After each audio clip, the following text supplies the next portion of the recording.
Good morning. Hmm. Actually slept better last night. That's a good thing. But the topic today is still a bit heavy for me, like yesterday's was. Let me just get into it. The dance of the freedom drama. Listening to David-Wynn Miller gave me some insight into the global cosmic drama being played out both for our entertainment and our coming liberation.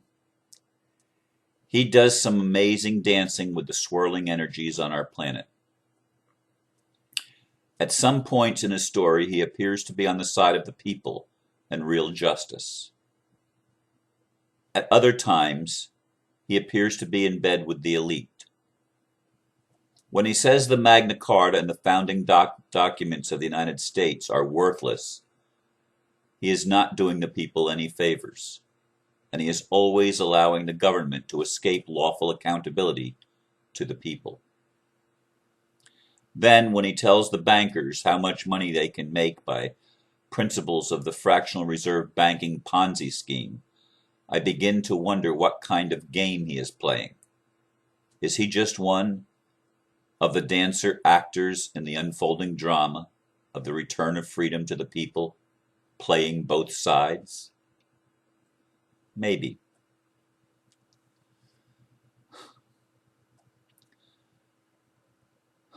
I don't like any attempt to discredit people. And because I was so drawn into David when I first began to listen to him, even recommending that others listen, I'm especially wary of pointing out some of the things that I've felt and some of the things that I've discovered. Yes, I've had people send me emails that some of his claims of things that he has done do not prove to be true, like rewriting, for example, the Irish Constitution, which he claims to have done in proper grammar. Nobody else but him apparently knows that that even happened. There doesn't seem to be any record of it. And his ex-wife,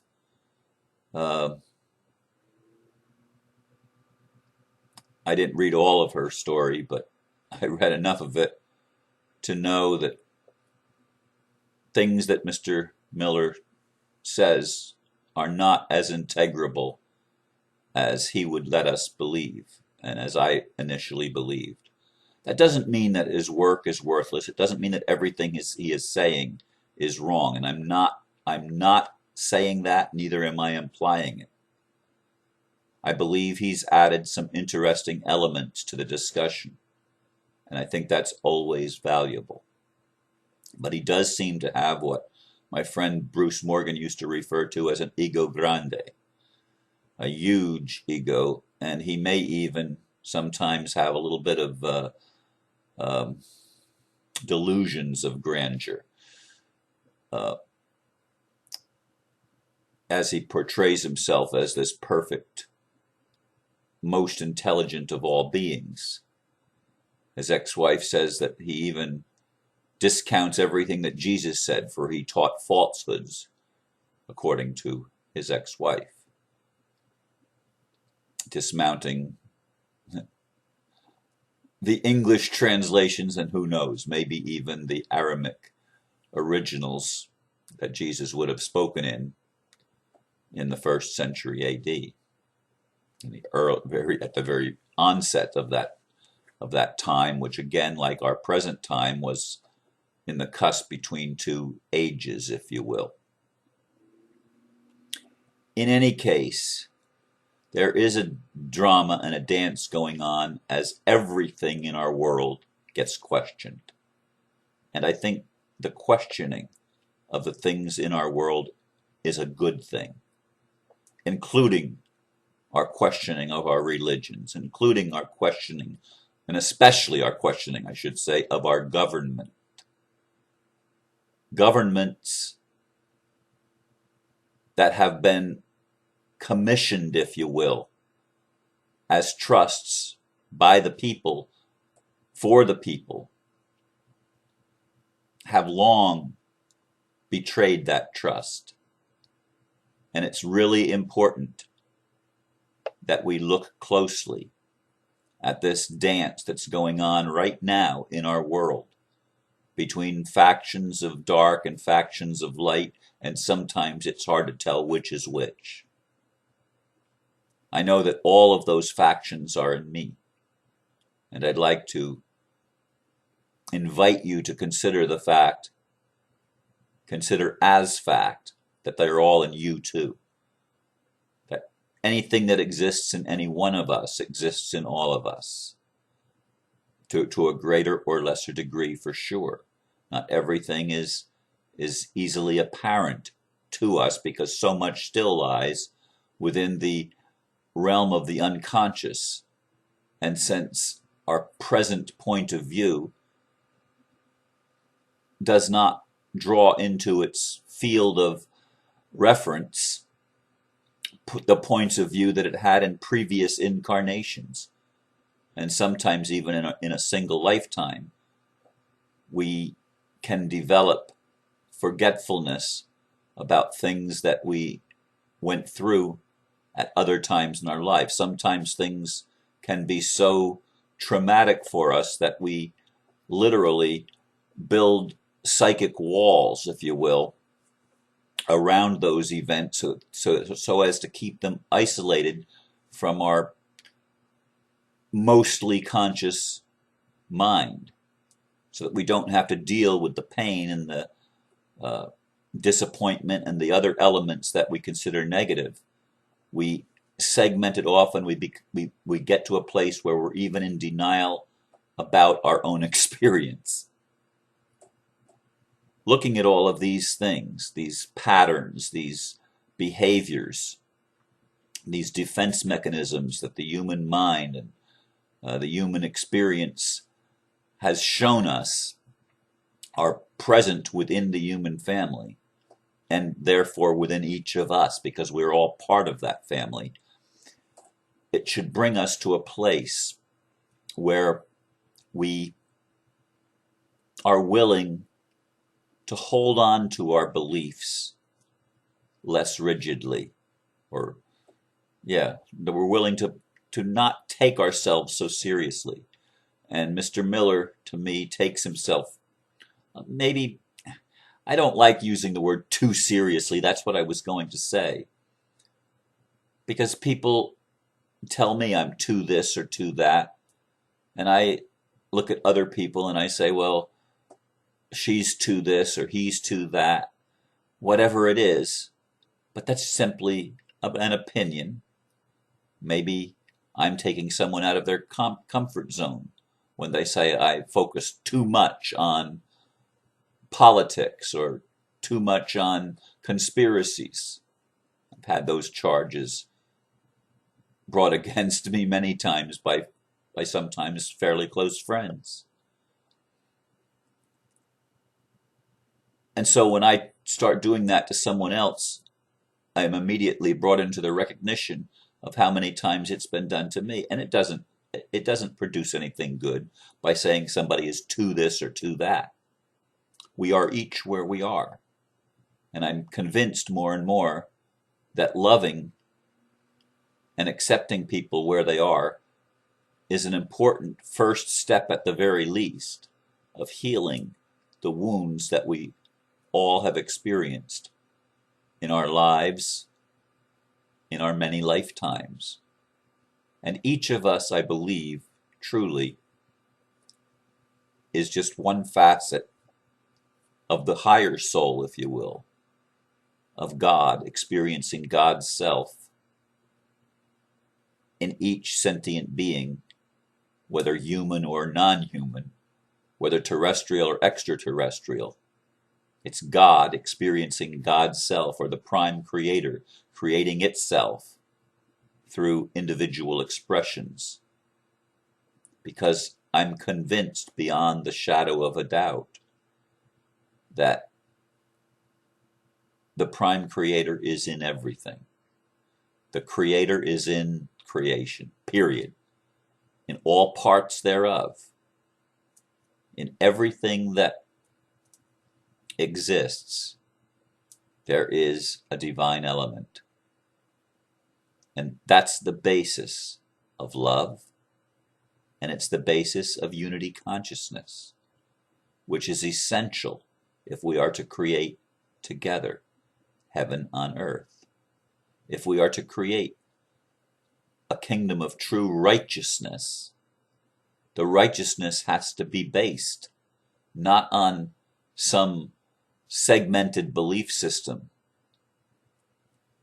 with certain dogmas and creeds that you must adhere to, but there does need to be common ground. And to me, the common ground is the interconnectedness of all life, the recognition of that fact, that nothing can be ever separate, though it may appear separate in a physical format. That separation is merely a device, like time, that has been created for us to have individual experiences and to know ourselves at a deeper level. It is all a cosmic dance, and it is the dance of freedom, and it is the drama of the unfolding of the story of the prodigal son and daughter who wanted their inheritance and then proceeded to leave the knowledge of the Father and go into the far country where they became blind and lost and dead, as the parable explains and teaches. But in that far country, we come to ourselves and we remember that, hey, wait a minute, I'm more than this. I'm more than what I'm experiencing right now. I'm more than the thoughts and the feelings that I've been having. I'm more. There's something that's out there, but it's really also in here, and we do get to that point. But in the story, I will arise up and go back to my Father, and my Father will come and greet me. And this is the story of the human experience. We've all been there, done that. And it's part of our trip. It's part of our learning. It's part of our remembering.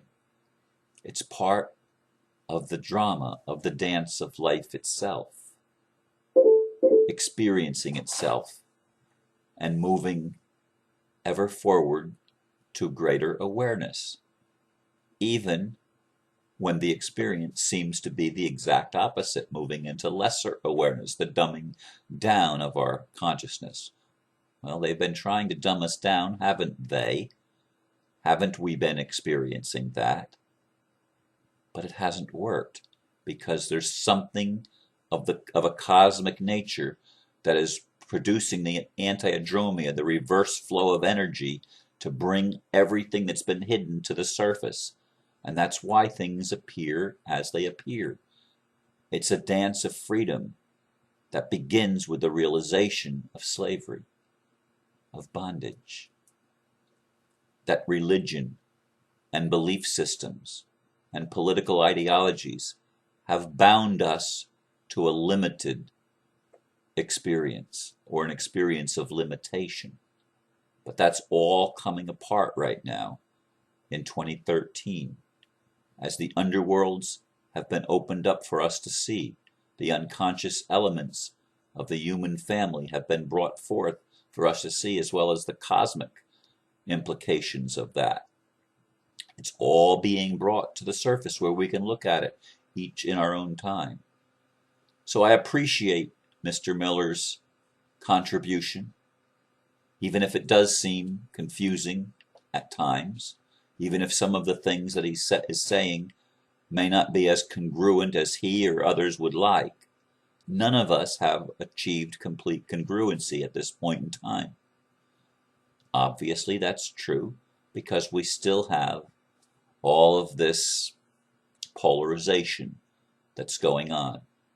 And that polarization is being healed. I believe that, and I see little pieces of evidence of it from time to time, like birds coming and landing on guitars and animals that are natural enemies actually behaving differently toward each other. And these are very real signs in nature that something is afoot, something is happening, something is unfolding that may be of a different sort than what we've been used to, as we are led step by step, day by day, into the new energies of love and of unity consciousness and of creating together, as I said, a new world. Thank you for listening, and may you recognize your own dance and your own drama and the destination of freedom for you and for everyone. Namaste. Thank you for listening.